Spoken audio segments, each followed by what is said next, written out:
El tema de la clase de hoy es la importancia del sistema cardiovascular derecho. Bueno, es el sistema cardiovascular derecho por ahí un poco olvidados por todos. Siempre nos enfocamos en la fracción de eyección, en el ventrículo izquierdo y demás, y este sistema derecho es igual de importante que el izquierdo. Así que bueno, vamos a mencionar unos tópicos de este sistema. Bueno, la modalidad de la clase era, en realidad nosotros le propusimos a Dini que nos dé la clase, y él nos dijo que no, ármela la residencia y yo les abordo todas las dudas que surjan con el tema. Así que bueno, esa era la modalidad. Van a aparecer preguntas en las diferentes diapositivas hacia Dini, pero obviamente que se va a preguntar, y si alguno de la audiencia puede contestarla, están más que invitados, ¿sí? Así la hacemos interactiva. Y las cosas que pregunto por ahí son cosas que generan dudas, y si alguien tiene claro las respuestas, están más que bienvenidos en aportarlas. Las preguntas van a aparecer así, en las diferentes diapositivas. Los temas a tratar en esta primera parte, en la clase de hoy, va a ser conocer la importancia del sistema cardiovascular derecho para el aporte de oxígeno a los tejidos, conocer la función de las venas como vasos de capacitancia, entender el volumen estresado y no estresado y su importancia en el retorno venoso, la importancia del sistema esplácnico como reserva de volumen, los efectos de los anestésicos en el sistema venoso, el mito de la PVC como monitoreo de la circulación derecha, conocer las estrategias para el manejo de volumen, conocer la fórmula y las variables que determinan el retorno venoso, y la variabilidad de presión de pulso como un monitoreo que refleja esta estrecha relación entre el retorno venoso y el gasto cardíaco. Bueno, primero que nada vamos a contextualizar el tema que vamos a tratar, que como vemos acá es todo lo que es retorno venoso, las resistencias venosas y demás, la precarga principalmente. Lo vamos a poner en el contexto al tema. La demanda de oxígeno, como sabemos todos, depende del contenido arterial de oxígeno y del gasto cardíaco. El contenido arterial de oxígeno está representado por esta fórmula, que va a estar determinado por la hemoglobina, por la saturación de oxígeno y por la presión parcial de oxígeno, ¿sí? Y por otro lado, la demanda de oxígeno depende del gasto cardíaco, que como sabemos es la frecuencia cardíaca por el volumen latido. Y este volumen latido va a depender de la poscarga, de la contractilidad y de la precarga.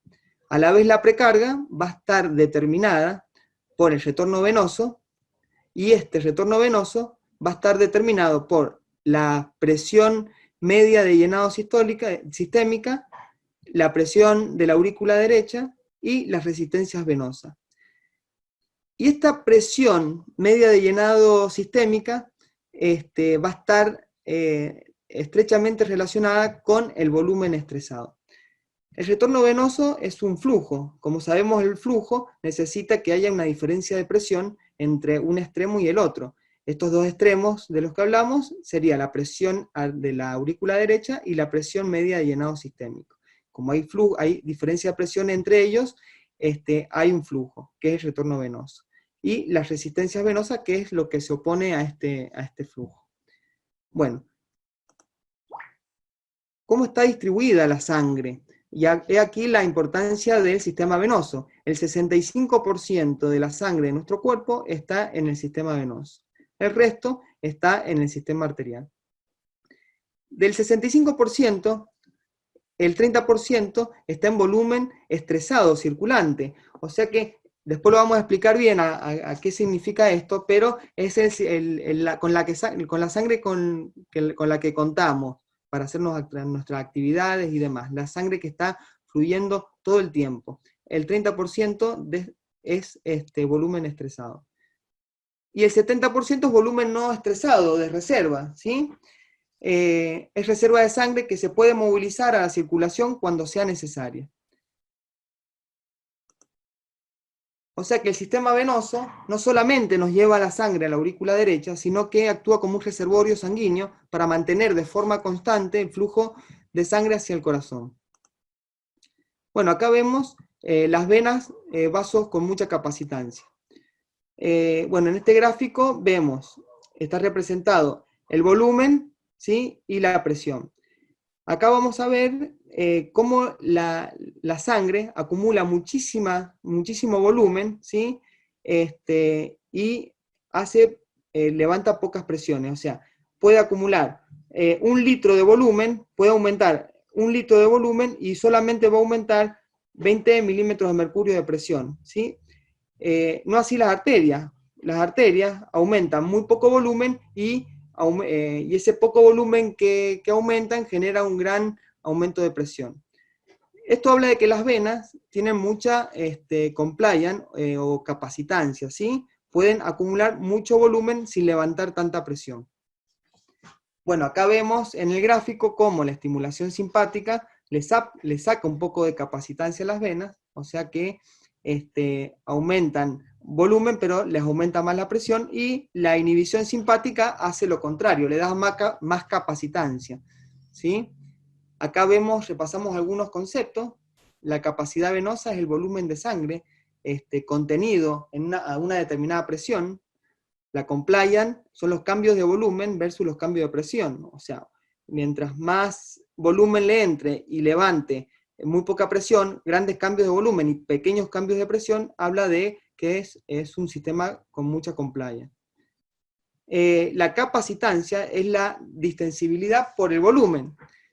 Repasamos este concepto de capacitancia. La capacitancia venosa es 24 veces mayor que la arterial, ya que es 8 veces más distensible y el volumen que le entra a las venas es 3 veces mayor que las arterias. Por eso, 3 por 8, 24. La capacitancia venosa es 24 veces mayor que la arterial. Bueno, acá vamos a empezar a explicar un poco de qué se trata esto del volumen estresado y el volumen no estresado. Acá en este gráfico está representado un recipiente que representa el volumen venoso. En este recipiente vamos a tener un surtidor, ¿sí? Que sería la sangre arterial que llena este lecho venoso, y un orificio de salida, ¿sí? Que representa lo que vuelve al corazón con el retorno venoso. El volumen no estresado, ¿sí? Es el volumen, como dijimos, es el volumen que rellena los vasos sanguíneos sin provocar presión en ellos. Es un volumen de reserva y no aporta ni para el retorno venoso ni para el gasto cardíaco. Acá tenemos el volumen no estresado y vamos a ver que no va a aportar para el retorno venoso que llega al corazón y después alimenta esta canilla nuevamente. En cambio, el volumen estresado, que es el volumen que está por encima del orificio de salida, es aquel que ejerce una presión contra la pared de los vasos sanguíneos, participando activamente en la circulación y aportando volumen para el retorno venoso y para el gasto cardíaco. O sea que es el volumen que, es el volumen que nos va a aportar para el gasto cardíaco. Este volumen no estresado, ¿sí? En algunas circunstancias, por ejemplo, cuando estamos perdiendo sangre o cuando necesitamos activar el sistema simpático por un mecanismo de huida, este sistema no estresado, que tiene el 70% de la sangre, ¿sí? Nos va a prestar sangre hacia el sistema, como volumen estresado, para aumentar nuestro gasto cardíaco. O por ejemplo, si tenemos una hemorragia, empezamos a perder sangre y este volumen no estresado nos va a ir prestando sangre para que no se pierda este volumen estresado y que el retorno venoso ni el gasto cardíaco caiga. ¿Cuánto nos puede prestar? No va a ser eterno, obviamente, por lo menos 800 mililitros. O sea que yo voy perdiendo sangre y el volumen no estresado se va transformando en volumen estresado, ¿sí? Para que no caiga el retorno venoso ni el gasto cardíaco. Después, los receptores que tiene el lecho venoso, principalmente, tiene gran cantidad de receptores alfa-adrenérgicos. ¿Qué nos dice esto? Que los receptores adrenérgicos van a hacer que se produzca más volumen estresado, o sea, que achica este recipiente, de esa forma se transforma más volumen no estresado en volumen estresado y nos aumenta el retorno venoso y el gasto cardíaco. Después vamos a ver, en la clase que viene, cuándo le damos alfa agonista y cuándo no, porque Acá tenemos volumen no estresado, que dándole un alfa agonista nos va a transformar en volumen estresado y nos va a aumentar el gasto cardíaco. Pero si no tenemos esta reserva, eso puede ser perjudicial. ¿Por qué? Porque el alfa agonista nos va a querer estresar volumen que no vamos a poder porque no tenemos esta reserva, y a la vez nos va a hacer una vasoconstricción del sistema arterial que va a aumentar la poscarga y va a ser más perjudicial que beneficioso y nos va a bajar el gasto cardíaco en vez de aumentarlo. A ese paciente hay que ponerle líquido y después los vasoactivos. Bueno, seguimos. Bueno, acá lo que veíamos, una combinación de los esquemas de la jarra con el gráfico de las venas. Acá tenemos en la línea azul una persona normal, con un estímulo simpático normal, en equilibrio, con volumen estresado, no estresado y volumen estresado en equilibrio. Si yo le pongo algo con estimulación simpática, ya sea una infusión de noradrenalina o una respuesta al sangrado que tenga el paciente, yo voy a transformar volumen no estresado en volumen estresado. Y de esa forma, ¿sí?, va a aumentar el retorno venoso y el gasto cardíaco. ¿Sí? Acá representado por muchas más gotitas que acá. De forma contraria, si yo hago lo contrario, si yo disminuyo el tono simpático, hay una inhibición simpática, le puse unas drogas vasodilatadoras, por ejemplo, propofol, o le hice una anestesia neuroaxial, ¿qué es lo que voy a hacer? Voy a transformar este volumen, más volumen no estresado, ¿sí?, y voy a disminuir el volumen estresado. Entonces a este paciente le va a caer el retorno venoso y el gasto cardíaco, ¿sí?, culpa de esta acción que yo produje acá. Después, para llevar de esto a esto, tengo que estresar volumen. ¿Cómo? Haciéndole vasoactivos, por ejemplo. Bueno, ahora vamos a ver el sistema esplácnico, ¿sí?, que es el prestamista de volumen de la circulación sistémica. Es un sistema muy inteligente, y vamos a ver algunas características de este sistema esplácnico. Contiene aproximadamente el 30% de la volemia, ¿sí? Las venas son muy complacientes en este sistema, a este nivel, y representan los grandes depósitos de volumen sanguíneo en el cuerpo humano. Las venas esplácnicas tienen una gran cantidad de receptores alfa-adrenérgicos, tanto 1 como 2, por lo tanto son muy sensibles a la estimulación adrenérgica. Bueno, voy a correr esto porque no puedo ver. Cuando hay hipervolemia, ¿sí?, la circulación esplácnica también ayuda a compensar esta sobrecarga de líquido, y lo hace guardando volumen no estresado o de reserva. O sea, cuando sobra líquido, la circulación esplácnica guarda, transforma más volumen no estresado. Casi 2/3 de la sangre esplácnica, es decir, 700 mililitros, se pueden autotransfundir a la circulación sistémica en cuestión de segundos, pasando de volumen no estresado en estresado, ¿sí? Es una respuesta muy rápida. El hematocrito de esta sangre a menudo está cerca del 75%, por lo tanto, la vasculatura esplácnica sirve no solo como reservorio de volumen, sino también de sangre. Bueno, acá era una de las primeras preguntas para el doctor Dini, pero por ahí es deducible. Bueno, este es un paciente que hicimos hace un par de semanas, y yo me decía, bueno, este paciente tiene cirrosis, tiene ascitis, y como todos sabemos, la circulación esplácnica, ¿sí?, se comunica con la circulación sistémica a través de la vena porta y el hígado. Si yo tuviese, por ejemplo, en un paciente de esta característica, con hipertensión portal, sea por cualquier motivo, sea por una trombosis de la porta, por una cirrosis o por lo que sea, yo voy a tener la comunicación de este sistema que me presta sangre cuando necesito o que me guarda cuando me sobra, voy a tener unas resistencias aumentadas acá, por lo tanto no va a funcionar este mecanismo de préstamo correctamente. Entonces la pregunta que se le genera es, la vena porta y el flujo hepático es la principal vía de conexión del sistema venoso esplácnico con la circulación sistémica. Si hay un aumento de la resistencia a nivel hepático, ya sea por hipertensión portal, cirrosis, trombosis de la cava, etc., de la cava no, es de la porta. ¿Cómo afectaría esto, este sistema de préstamo de volemia del sistema esplácnico en la circulación sistémica?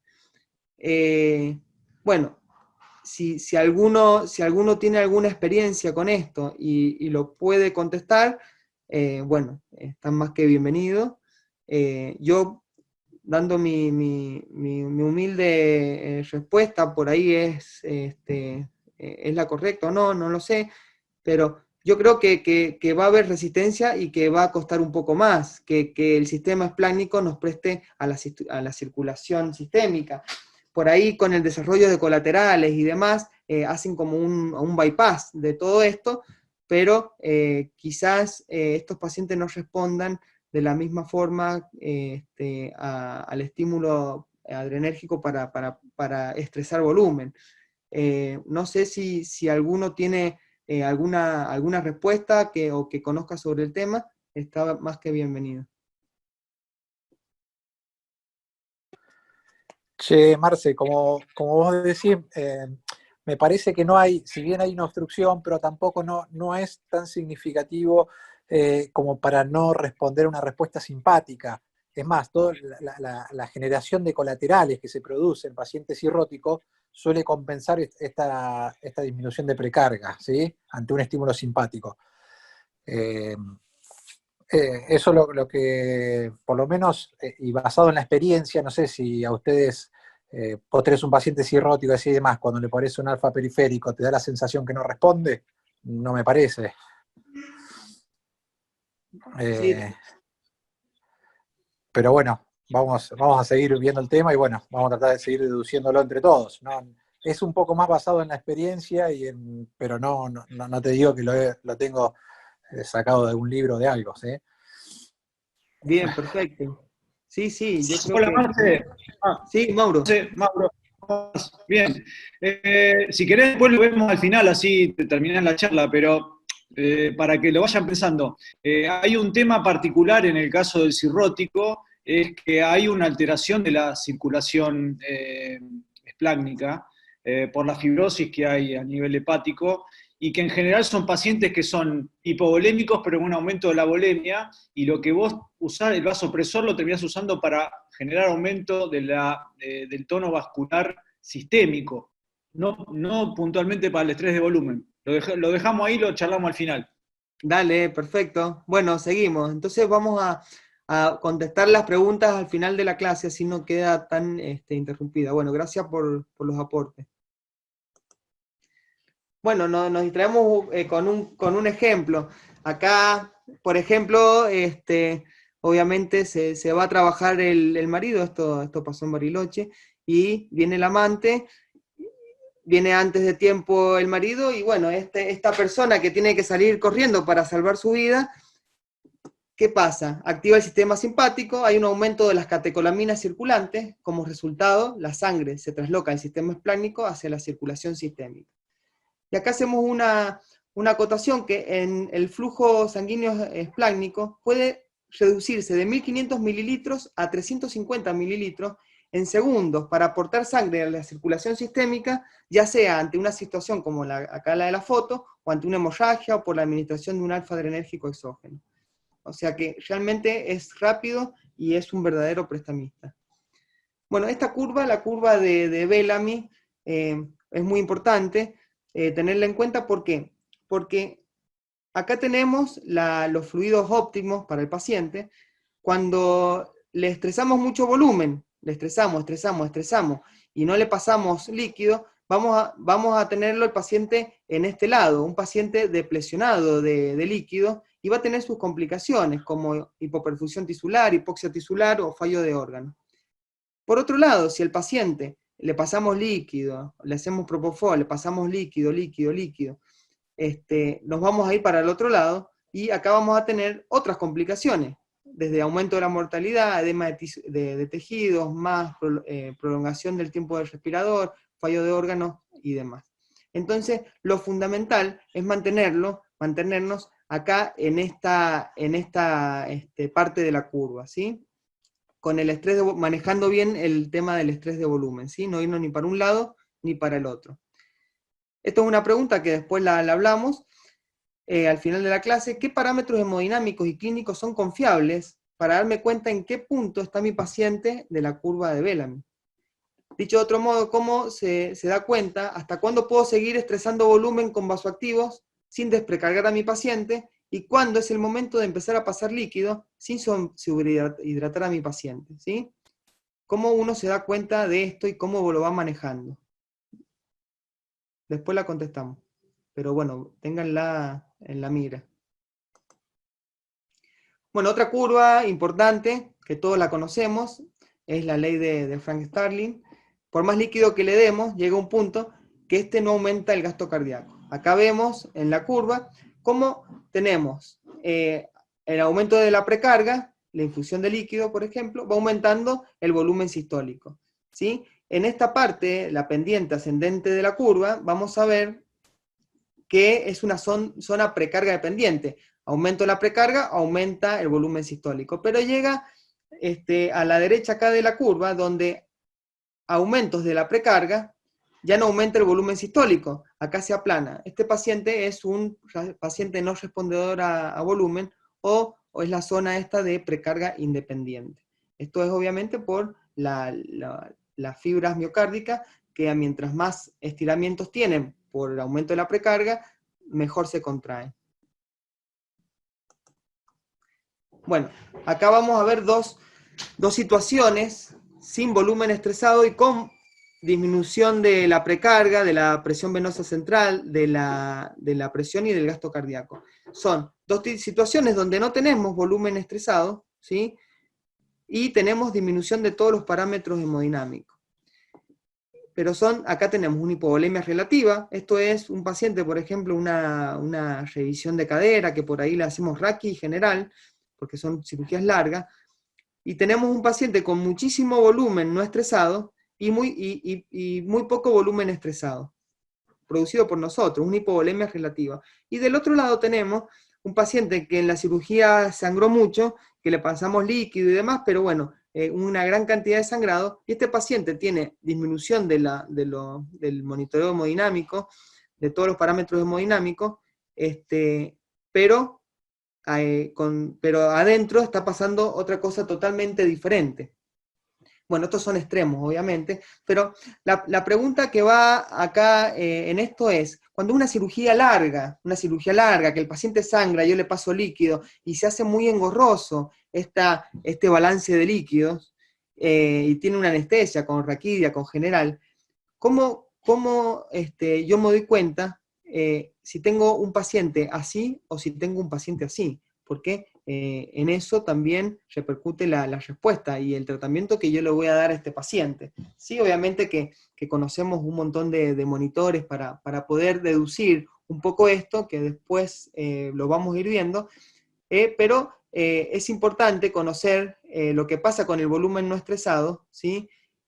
Con los fármacos y con las anestesias neuroaxiales, y lo que pasa con el volumen no estresado cuando perdemos sangre.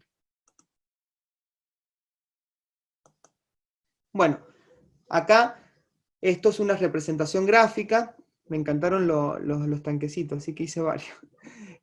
Una representación gráfica de un paciente, por ejemplo, que empieza a perder sangre. Acá vemos que tiene sangrado, hasta acá la mitad, perdió menos del 12% de la volemia. Y después, él sigue sangrando, pierde más del 12% de la volemia. Como vemos acá, mientras está perdiendo sangre, va perdiendo, pierde, ¿y qué pasa cuando pierde? El volumen no estresado le da al volumen estresado, y de esa forma mantiene el retorno venoso y el gasto cardíaco. Si sigue perdiendo sangre, el volumen no estresado le sigue prestando, porque este volumen no estresado no participa en la circulación del gasto cardíaco, está ahí de reserva, no ejerce presión sobre el vaso. Le sigue prestando sangre, y de esta manera el gasto cardíaco se sigue manteniendo, ¿sí? Sigue manteniendo el retorno venoso y sigue manteniendo el llenado de este tanque que es la vena. Pero ¿qué pasa cuando, o sea, acá se mantiene todo igual, gracias a quién? Al volumen no estresado. Gracias a eso la PVC no baja, la precarga no baja y el gasto cardíaco no baja. Pero llega un momento que cuando ya se acabó, por ejemplo acá, el volumen no estresado, ¿sí? Acá sí, si sigo sangrando, empiezo a perder volumen estresado, que es el volumen que a mí me mantiene el gasto cardíaco. Entonces acá sí voy a ver una disminución de la TA, un aumento de la frecuencia cardíaca, disminución de la PVC, y bueno, y disminución del gasto cardíaco. Y acá está el otro extremo cuando sigue sangrando el paciente. Entonces podemos deducir acá que si yo sangro menos del 12%, no voy a ver casi ningún tipo de cambio hemodinámico gracias al volumen no estresado que lo va a compensar. La pregunta que se formula acá es, en el ejemplo 1, es posiblemente un paciente que no va a responder a volumen, situándose a la derecha de la curva de Frank Starling, ¿sí? Donde yo le doy más volumen, no va a tener más gasto cardíaco. En el ejemplo 4 y 5, acá, ¿sí? Representados por el paciente que transformaron el volumen no estresado en volumen estresado para mantener el gasto cardíaco, ayunos patológicos, por ejemplo, hemorragias y demás. En estos casos, si le damos pequeñas cargas de volumen, esto llenaría primero el volumen no estresado o el volumen estresado. O sea, si yo le doy a este paciente, yo sé que está sangrando, que ayuno patológico, yo le voy a dar líquido a este paciente. El líquido, ¿qué me va a llenar primero? ¿El volumen no estresado o el volumen estresado?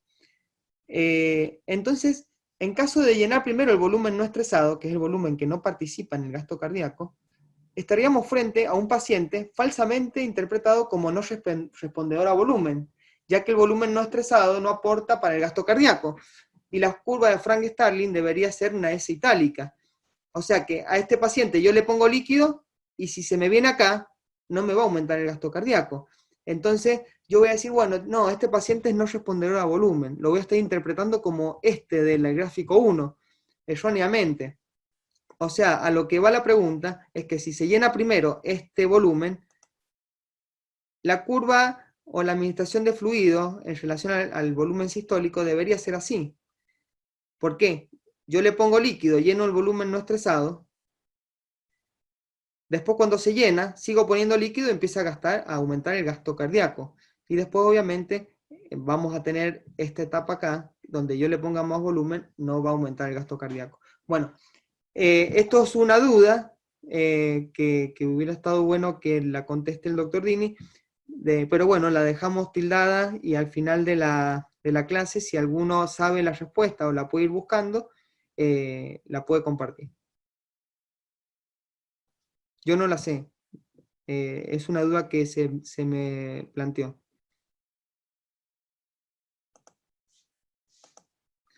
Bueno, efecto de la anestesia, los fluidos y la acción de la noradrenalina. Es más o menos lo que estuvimos hablando recién. Acá tenemos un paciente representado por este recipiente. Le ponemos Propo, Raki o NTG. ¿Y qué va a pasar? Lo que ya sabemos, aumenta el volumen no estresado. Si a este paciente yo le pongo más volumen todavía, quizás me aumente un poquito el volumen estresado, poniéndole más volumen, pero como las venas son de gran capacitancia, vamos a terminar haciendo esto con el paciente, ¿sí? Entonces es importante darse cuenta en dónde estoy para empezar a estresar volumen, ¿sí? Y llevarlo de acá a acá, o de acá a acá y después acá. Entonces es importante interpretar lo que está pasando adentro del paciente para empezar a estresar volumen.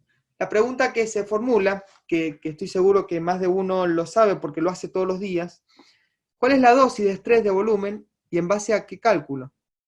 ¿Cuánto le pongo para estresar volumen? ¿Empiezan una dosis o depende del paciente? Depende de la anestesia que le hice, la dosis de Propofol. ¿En base a qué le ponen la dosis de estrés de volumen? ¿Sí? Bueno, ténganla presente. La otra pregunta, que sabiendo que el estrés de volumen se produce con drogas alfa-adrenérgicas, por ejemplo la noradrenalina, en los pacientes que toman antagonistas alfa-adrenérgicos, como tantos viejitos que tienen hiperplasia prostática benigna, ¿se debe iniciar con más dosis de noradrenalina porque tienen un antagonista? Para estresar volumen no se puede usar otra droga con otro mecanismo de acción que también pueda estresar volumen. Si hay otra droga que estresa volumen aparte de los alfa-adrenérgicos. Bueno, seguimos. El monitoreo del sistema cardiovascular derecho ¿la PVC es una variable útil? Esto es mucha controversia, muchos la usan y toman conductas respecto a la PVC, otros ni siquiera la miden porque saben que va a dar cualquier valor. Pero bueno, hay mucho escrito sobre el tema, algunas cosas puntuales, una tarjeta roja para la PVC, lo que ¿por qué tiene tarjetas rojas? Los valores de la PVC no se correlacionan con los valores del volumen sanguíneo circulante. Si no se correlaciona, ¿para qué la medimos? La PVC normal no necesariamente refleja la normovolemia, ya que puede ser una hipovolemia o una hipervolemia compensada por la circulación esplánica, como vimos recién. Empieza a sangrar y la circulación esplánica con volumen no estresado me compensa este sangrado. Entonces la PVC no va a tener ninguna modificación. Entonces no me va a ayudar. Después, la combinación de factores que tienden a disminuir o aumentar la PVC pueden conducir a un valor normal de la PVC a pesar de tener graves trastornos hemodinámicos. Por ejemplo, un paciente que tenga, no sé, un shock hemorrágico y tenga un taponamiento cardíaco, un ejemplo de los dos extremos, va a tener una PVC quizás normal y va a estar, por un lado, chocado y por otro lado con un taponamiento cardíaco. O pacientes que tienen deshidratación y están en Trendelenburg. Una cosa me aumenta la PVC, otra cosa me la disminuye y me termina dando una PVC normal. Entonces es muy confuso. Y después una tarjeta amarilla para la PVC, ¿para qué se podría usar y tenerla en cuenta? Solo en los extremos puede ser la PVC un indicador útil del estado hemodinámico del paciente, ¿sí? Porque como vimos recién, si sangra 700 mililitros me lo compensa la circulación esplánica, pero si sangra 3 litros, 4 litros el paciente, obviamente va a estar con un colapso de la PVC, entre otros parámetros. Siempre hay que usarlo con otros parámetros para tomar una buena conducta. Después, la disminución inspiratoria de la PVC, que es una variable dinámica, superior a 1 milímetro de mercurio, es un predictor mucho mejor de la respuesta a fluido que un valor aislado de la PVC. Acá tenemos la PVC como una variable dinámica, ¿sí? Como la variación de presión de pulso y demás, bueno, variación de la PVC. Si es más de 1 milímetro de mercurio, puede estar hablando de que va a responder a los fluidos.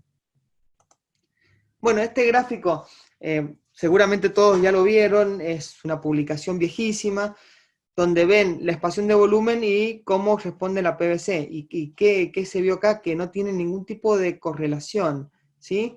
Entonces acá demuestra claramente que no se correlacionan las expansiones de volumen con la medición de la PVC. Acá la pregunta es, ¿en qué casos considera la PVC como una herramienta útil? Quizás alguien la usa y le da muy buenos resultados. Yo la verdad que sí, cuando hacía clínica, la medíamos todos los días en los pacientes con insuficiencia cardíaca, y desde la basal con la que entró, y después de hacer 6 litros de balance negativo, yo les aseguro que la PVC bajaba. Entraba con PVC de 20, 30, hasta 40, y por ahí se iban con una PVC quizás de 18. Cuando se monitorea de forma sistemática y teniendo un balón de referencia, por ahí se podría llegar a ser útil. Pero bueno, en cuanto a la anestesia, no sé quién la usa, para qué y si le sirve. Bueno, queda esta pregunta también para que las contestemos al final. Bueno, acá hay cosas que aumentan la PVC y las cosas que la disminuyen. Si yo relaciono algo que la aumenta con algo que la disminuye, por ahí me da una PVC normal. Seguimos y hablamos. Esto es un gráfico que representa todas las cosas que pueden variar la PVC. Por ejemplo, si yo aumento el volumen estresado, aumenta el retorno venoso, de esta forma aumenta la PVC. Por ejemplo, si yo disminuyo la FiO2, esto me va a aumentar las presiones pulmonares, vasoconstricción hipóxica, por ejemplo, y esto me va a aumentar la PVC. Si yo aumento las presiones torácicas, me va a aumentar la PVC. Si aumento la presión intraabdominal, me aumenta la PVC. Entonces, ¿cómo se relaciona la PVC con todas las variables que puedan existir? Bueno, diferentes estrategias para estar en el medio de la curva de Bellamy, esta curva que ya la hablamos recientemente. Bueno, esta es, todos conocen el protocolo de Rivers, obviamente que ya se dejó de usar, pero bueno, cuando salió fue el boom y todo lo hemos usado. Bueno, esto es una estrategia para ubicarnos en el medio también de esa curva, entre otras. Vamos a ver algunas. River, ¿qué plantea? Primero, queremos tener una PVC normal, o sea, que el paciente esté bien de volumen. Si es menos de 8 de PVC, le pasa coloide o cristaloide. Después, cuando tengo la PVC normal, o sea que el paciente está bien de volemia, veo la presión arterial media. Si es menos de 65, le paso vasoactivo. O sea que se asegura que tenga una buena presión de perfusión, con una TAM más de 65. Si logro esto, después ve la saturación venosa central. Si es menos de 70, ¿qué quiere decir? Que este paciente está consumiendo más oxígeno del que tiene, ¿sí? Hay más demanda que oferta de oxígeno. Entonces, si este paciente tiene menos de 30 hematocrito, le pasa a glóbulos rojos, para mejorar el aporte de oxígeno. Y si no responde a pesar de esto, le pasa inotrópico, porque interpreta que está bien de volumen, que está bien de presión de perfusión, que está bien de saturación venosa central, y que no está funcionando porque es el ventrículo el que no está inyectando bien la sangre, entonces le pasa inotrópico. Si se logra esto, se llegaron a todos los objetivos. Entonces buscan buena volemia, buena perfusión, buen consumo y demanda de oxígeno y buena contractilidad. Este protocolo disminuyó el 15% de la mortalidad. En ese entonces, no me acuerdo bien los valores, pero creo que de un 45 la bajó a un 30. Y bueno, pero ¿qué pasó? Lo trataron de reproducir en diferentes otros estudios, con los mismos datos, y se llegó a otra conclusión. Le sacaron tarjeta roja al protocolo de River. El estudio del Prouser, el PROMISE y el ARISE. Son diferentes estudios que se hicieron con los mismos parámetros que se usaron y los métodos para el protocolo de River. ¿Y a qué conclusión llegaron? A que no hay disminución de la mortalidad y sí aumentaron significativamente los costos de la internación. Está bien que esto se hicieron en el 2014, mucho después, cuando quizás habían otro tipo de controles. Pero bueno, se demostró esto y desestimaron el protocolo de River. Otra estrategia para estar en el medio de la curva de Bellamy, para no estresarle demasiado volumen y no pasarle demasiado líquido, es ante un paciente con hipotensión, lo primero que le ponen, o sea, este paciente con hipotensión lo tratan como un potencial respondedor de precarga. Le ponen un vasoactivo. Si con la incorporación de un vasoactivo el volumen sistólico disminuye, bueno, tiene una poscarga susceptible. Le ponen directamente inotrópico. O sea que en este paciente interpretan que es el corazón izquierdo el que no funciona, entonces le ponen inotrópico. Después tenemos el paciente que le ponen el vasoconstrictor y aumenta el volumen sistólico. En este paciente que aumentó el volumen sistólico, lo interpretan como un paciente que responde a precarga, y tenemos dos divisiones. Si incrementa la perfusión a este paciente, le voy a seguir dando vasoconstrictores. Por ejemplo, ¿cuál es el ejemplo acá?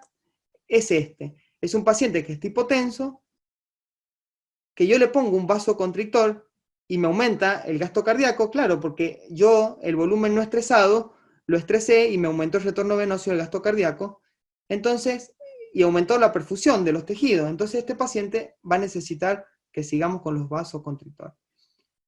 Por otro lado, si le puse un vasoconstrictor, el volumen sistólico aumentó, pero la perfusión de los tejidos disminuyó, es un paciente que no necesita vasoconstrictores, necesita fluido. Y es el ejemplo este. Es un paciente que si yo le pongo un vasoconstrictor, quizás aumente el volumen sistólico, pero la perfusión de los órganos, porque también el vasoconstrictor me va a sellar la canilla, va a disminuir la perfusión de los órganos. Este paciente no necesita vasoconstrictor, este paciente necesita volumen, ¿sí? Llenar el volumen no estresado de líquido. Entonces, este gráfico este esquema nos permite ver en dónde estamos y empieza con el estrés de volumen, con el vasoconstrictor.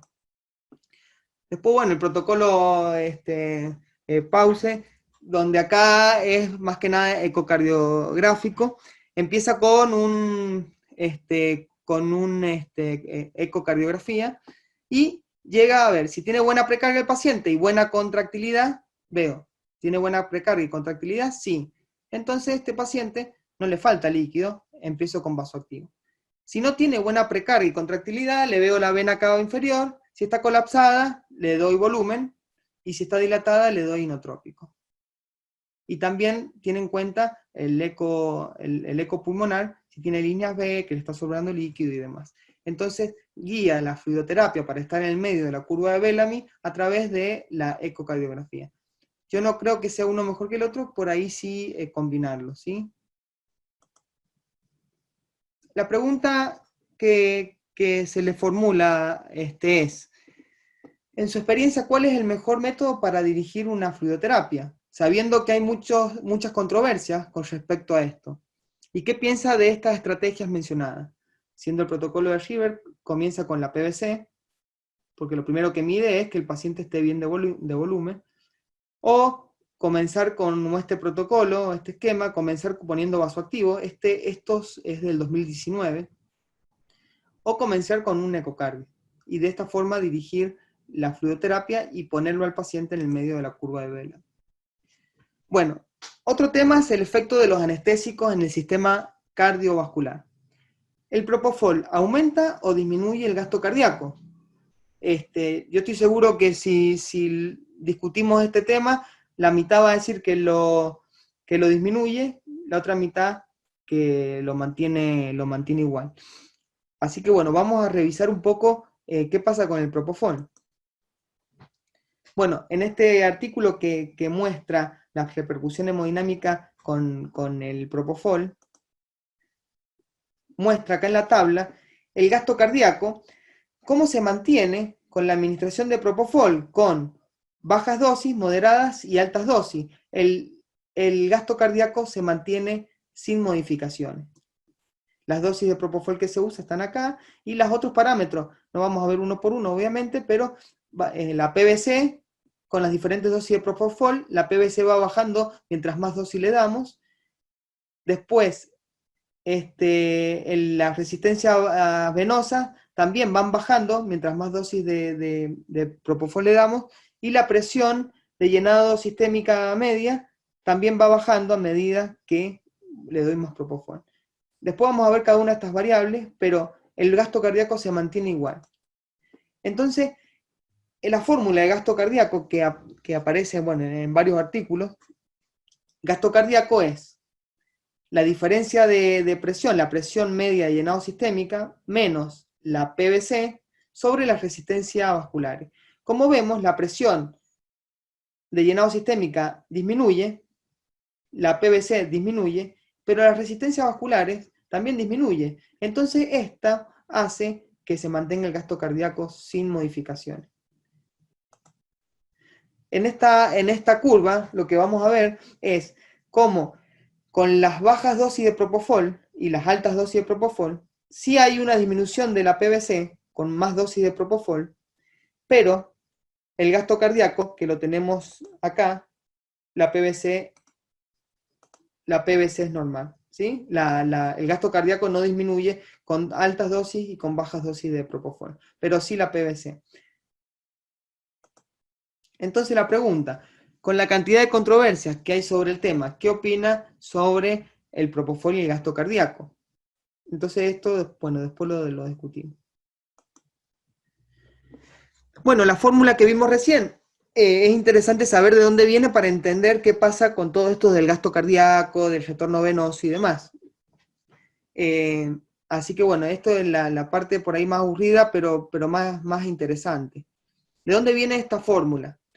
Gasto cardíaco, como dijimos, presión media de llenado sistémico menos la PVC sobre la resistencia venosa. Y acá hay algo que después vamos a ver por qué está así. Retorno venoso es igual a gasto cardíaco. Y comparten la misma fórmula. Lo vamos a ir interpretando paso a paso. Es sencillo. pero bueno, vamos a ir bien. Bueno, la ley de Poiseuille y su analogía con la ley de Ohm, el flujo de un fluido a través de un conducto viene determinado por la diferencia de presiones en los extremos dividido entre las resistencias del conducto. Como todos sabemos, que para que haya flujo tiene que haber una presión mayor acá y una presión menor en el otro extremo sobre la resistencia que ofrece este conducto. Acá está la fórmula de flujo, acá es la de resistencia. Si juntamos las dos fórmulas nos da que el flujo es esto, ¿sí? Directamente proporcional a la diferencia de presiones, al radio, y inversamente proporcional a la viscosidad y a la longitud del conducto. Acá la diferencia de presiones sí las tenemos, entre la presión media sistémica y la PVC. Acá hay una diferencia de presión, eso facilita que haya flujo, sobre la resistencia que ofrecen las venas para que vuelva la sangre al corazón. ¿Sí? Eso es retorno venoso y gasto cardíaco. Bueno, seguimos analizando la fórmula. ¿Qué es la presión media de llenado sistémico? Porque muchos por ahí no saben lo que es. Y está tan determinante en la fórmula del retorno venoso. La presión media de llenado sistémico es la presión ejercida en el lecho vascular por el volumen de sangre contenido en ella. Esta presión representa la presión intravascular de equilibrio cuando existe una sistolia o el cese de la actividad cardíaca, presión no pulsátil. Entonces, es la presión que hay cuando no está latiendo el corazón, ¿sí? Está determinada por el volumen estresado, haciendo fluir la sangre hacia el corazón. O sea que el volumen estresado es el que determina la presión media de llenado sistémico. O sea, si acá tenemos en este gráfico el volumen no estresado, por más que aumente el volumen no estresado, no me va a aumentar la presión de llenado sistémico. Pero cuando yo empiezo a aumentar el volumen estresado, que es lo que hablamos recién, es la que me va a aumentar la presión de llenado sistémico, ¿sí? Y por último, la diferencia entre la presión de llenado sistémico y la presión en la aurícula derecha determina la presión de retorno venoso de la sangre. O sea que, si yo tengo esta diferencia de presión entre presión de llenado sistémico y la aurícula derecha, me va a determinar que hay un flujo sobre esta resistencia que ofrece el conducto, que esa es la diferencia de presión que me permite que vuelva la sangre hacia la aurícula derecha. Entonces, viendo lo anterior, seguimos analizando la fórmula. Retorno venoso es igual a la presión de llenado sistémico menos la presión en la aurícula derecha sobre las resistencias venosas, como lo vemos acá. Pero presión aurícula derecha es muy similar a la PVC, entonces es reemplazada por algo que se puede medir, que es la PVC. Nos queda la fórmula entonces así, reemplazado presión aurícula derecha por PVC. Y si analizamos, el corazón no es una bomba de succión, el llenado cardíaco es pasivo. Como es un sistema cerrado, el volumen que sale del corazón como gasto cardíaco es igual al volumen que regresa, que es el retorno venoso. Reemplazo entonces retorno venoso por gasto cardíaco. Estamos diciendo que es lo mismo.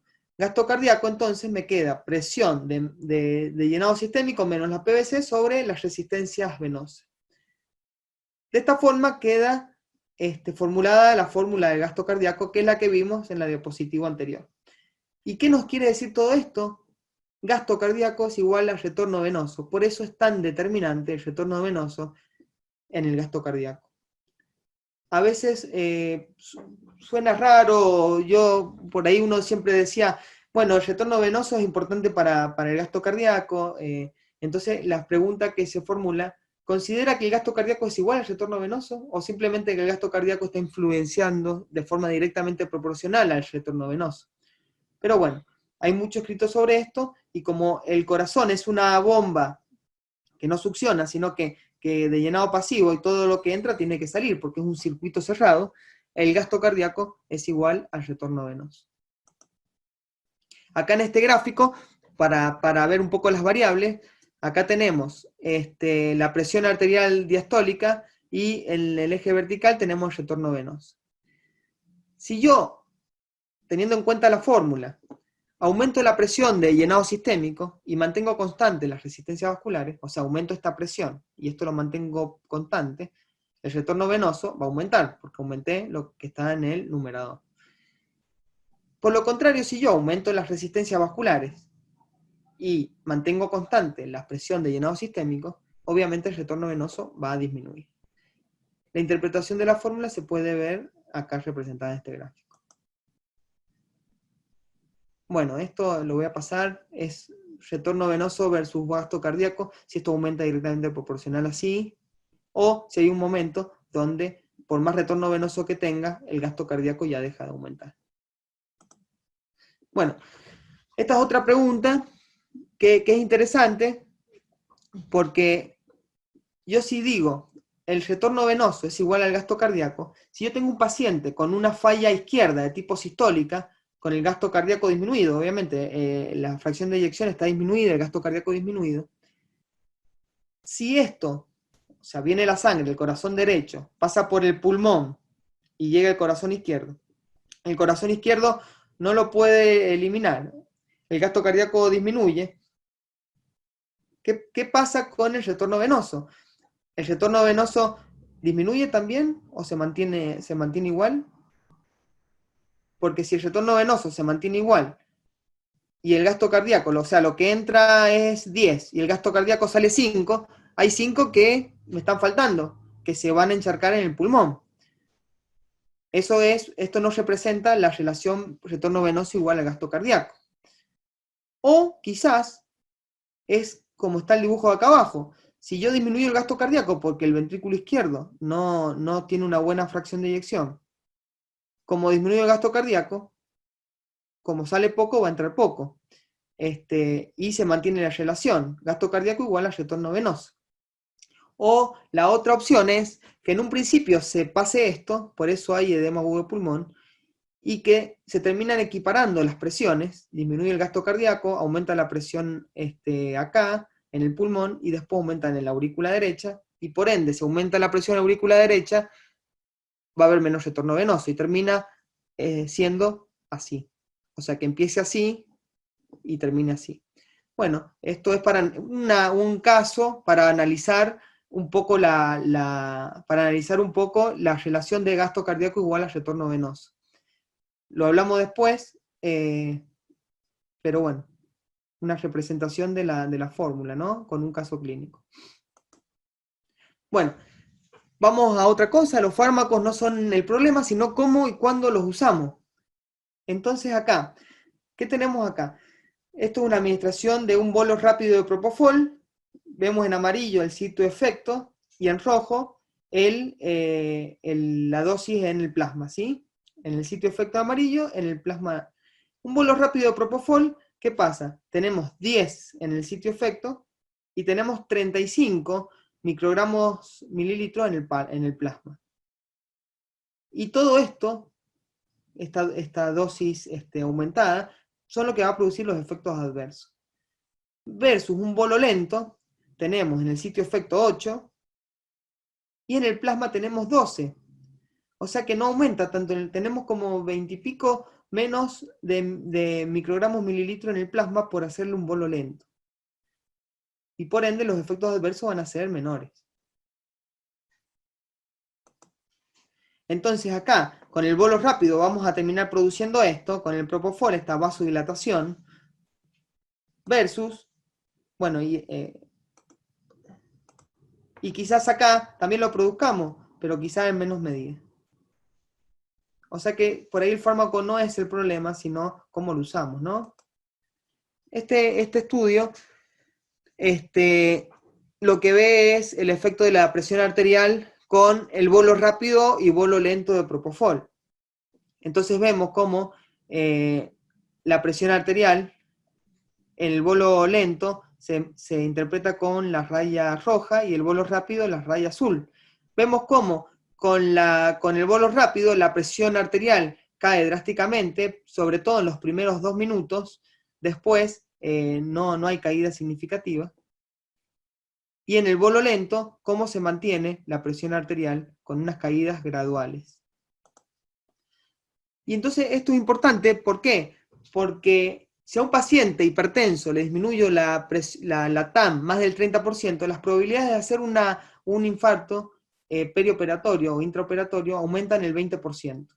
Es ahí la importancia de la administración de un bolo lento de propofol, y usando estrés de volumen, obviamente. Y si disminuye más del 50% la TAM basal del paciente, aumenta en más de 10 minutos, o sea que si disminuye más del 50% la TAM basal del paciente por más de 10 minutos, aumenta la morbimortalidad postoperatoria. Entonces acá la pregunta, ¿cuál es la velocidad recomendada de inyección de propofol?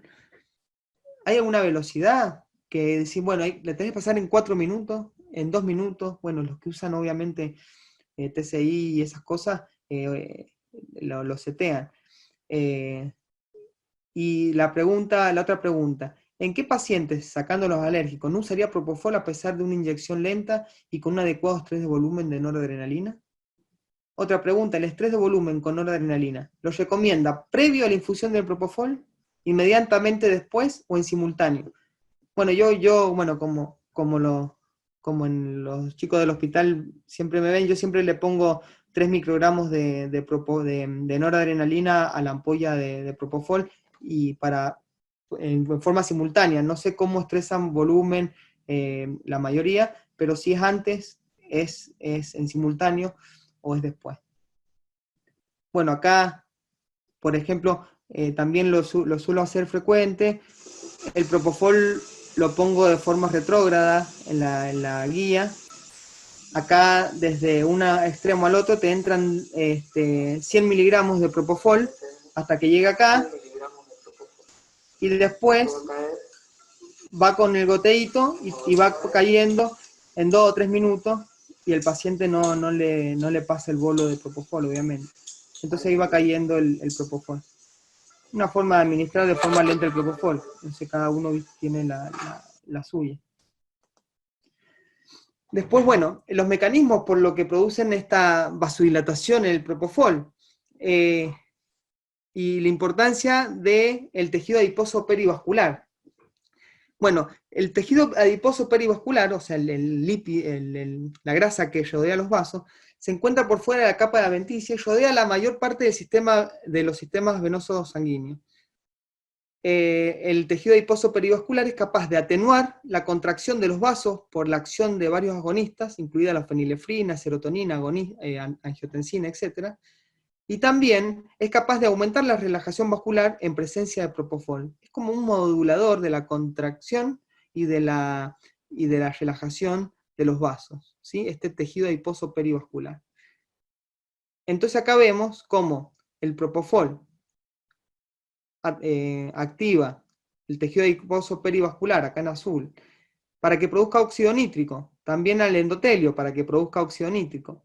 Y el óxido nítrico produce, el principal agente que produce la vasodilatación de los vasos.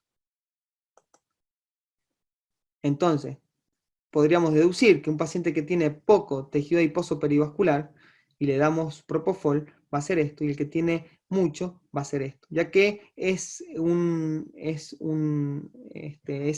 tejido adiposo produce óxido nítrico en presencia de propofol, y si tiene más, va a producir más óxido nítrico y va a producir esto. Entonces, no sé qué patologías pueden aumentar este tejido adiposo perivascular, pero estos pacientes van a responder de una manera más exagerada a la vasodilatación del propofol, con más volumen no estresado. Bueno, ahora vamos a ver lo que es la ventilación y el retorno venoso. ¿Qué tendrá que ver la variabilidad de presión de pulso con todo esto? Bueno, lo vamos a ver un poquito más adelante, pero tiene mucho que ver.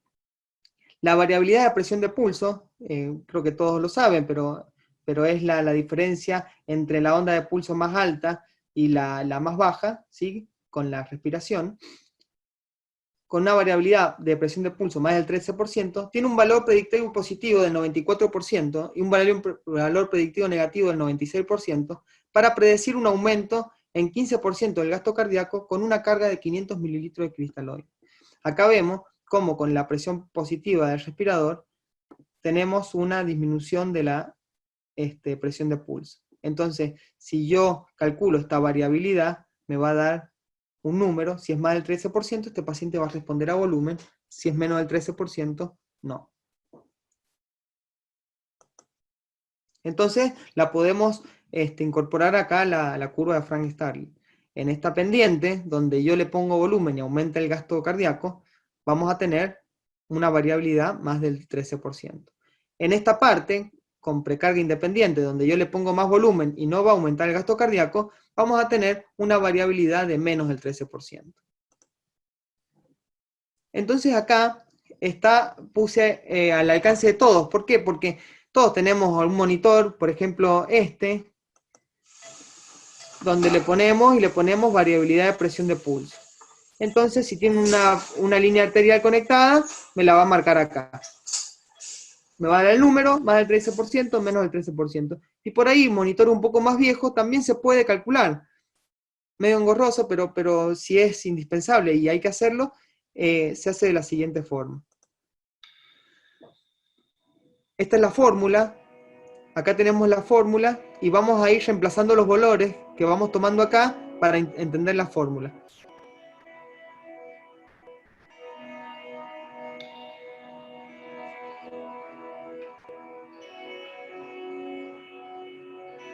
Primero se pone más rápido para poder identificar la variabilidad. Se pone un poco más rápido.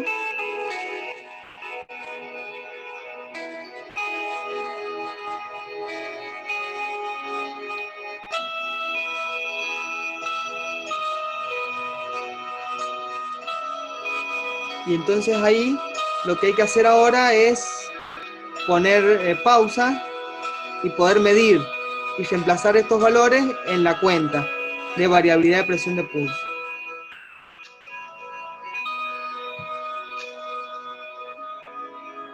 Ahí se pone a parar, esto se frena.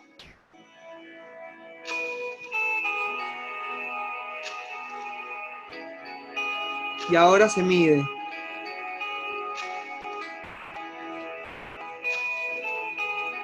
Primero hay que medir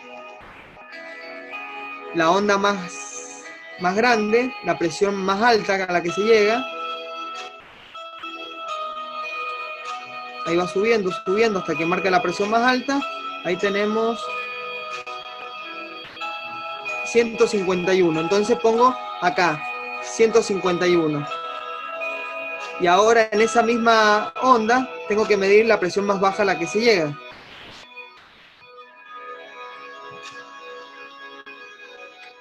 En la onda más alta, la presión más alta, y ahora pongo la presión más baja. En este caso es 61. Entonces lo reemplazo acá.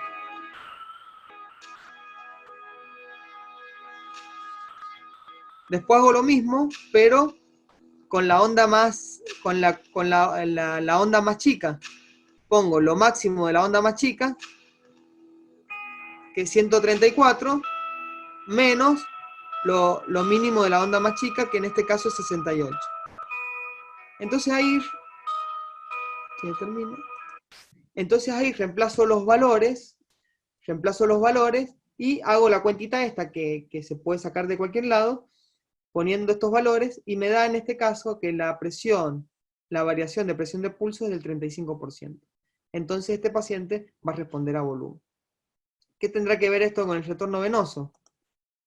Entonces, la inspiración de la ventilación mecánica, esto me genera una presión positiva intratorácica, esto aumenta la presión en la aurícula derecha. Como aumenta la presión en la aurícula derecha, como vimos con la fórmula del retorno venoso, disminuye el retorno venoso. Y si disminuye el retorno venoso, a los 3 o 4 latidos se refleja con una disminución del gasto cardíaco. Entonces, acá tenemos la inspiración de la ventilación mecánica, y después a los 3 o 4 latidos vamos a ver cómo repercute esto en la disminución del gasto cardíaco. Y acá tenemos una variabilidad que seguramente es más del 13%. La variabilidad de presión de pulso es una clara representación que si algo me disminuye el retorno venoso, va a terminar disminuyendo el gasto cardíaco. Bueno, acá... Marce, sí. disculpame que te pregunte, te corte un segundito. ¿Hay algún valor de PIP que a vos no te permita usar la variabilidad de presión de pulso? Perdón, no te escucho. Valor de PIB. No, esto está determinado con con un mismo seteo de ventilador y una misma Bien. valor de PIB, para que sea el 13%. Pero si acá, mira, en este cuadro vos le vas poniendo más PIB, si le pones más PIB vas a tener más variabilidad. Entonces, si tiene que ver, perdón, más PIB no, si le pones más volumen corriente al paciente vas a tener más variabilidad. Entonces sí va a depender de cuánto le pongas al paciente. Por ejemplo acá, mirá, si vos le ponés, esta es una representación, vos le ponés más presión, este es el alveolo, más presión va a ser retrógradamente, va a aumentar más la presión aurícula derecha y va a disminuir más el retorno venoso. Y al disminuir más el retorno venoso, va a disminuir después, a los 3 o 4 latidos, más el gasto cardíaco. Sí tiene que ver con el seteo del ventilador. Por eso algunos lo desestiman, porque está hecho ABTs de 8 a 10 mililitros kilo. Claro, claro, eso tiene que seguir todos los parámetros que se hacen para que ese 13% sea real.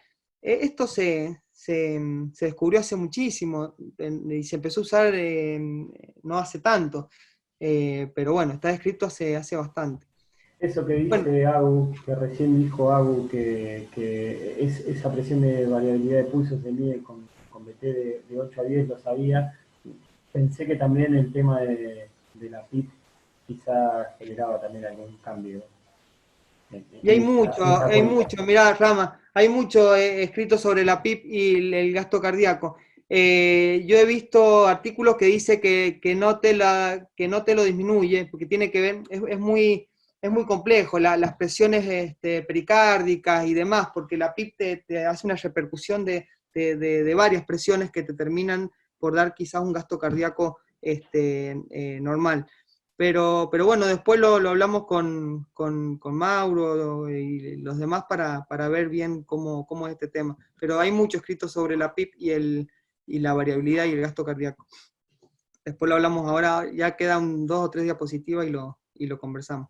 Dale, bárbaro, Marce. Y te dicen bien los que manejan bien del tema. Yo no te quiero decir algo que no es. Bueno, otras formas de evaluar la respuesta de volumen, que también está al alcance de todos, para estar en este medio de la curva de Bellamy, para ver hasta dónde le pasamos volumen, si va a responder, si no, para no sobrecargar el paciente, que es el tiempo de flujo en el electrocardiograma, que es al final de la S y el final de la T. Esto se puede medir, y sí, bueno, ahora lo vamos a ver bien. Y la otra cosa es la variabilidad de la pulsioximetría con la respiración.